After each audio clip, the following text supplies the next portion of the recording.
How to fix cracking sound on HP laptop and Windows 11. Let's get started.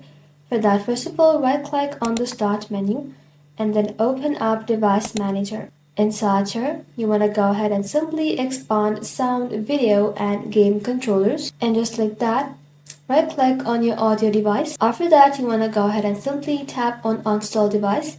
Once that's done, you need to go ahead and simply restart your laptop to reinstall driver automatically. Now next, in the search bar, you can go ahead and simply search for settings and open it up. Once it opens, simply tap on sound and just like that, scroll down.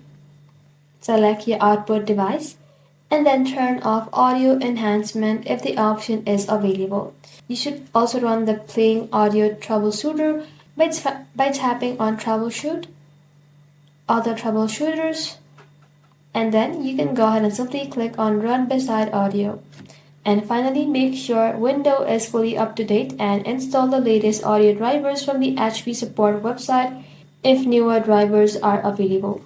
That's it. Thank you all for watching. If this video was helpful, consider subscribing to our channel and liking this video.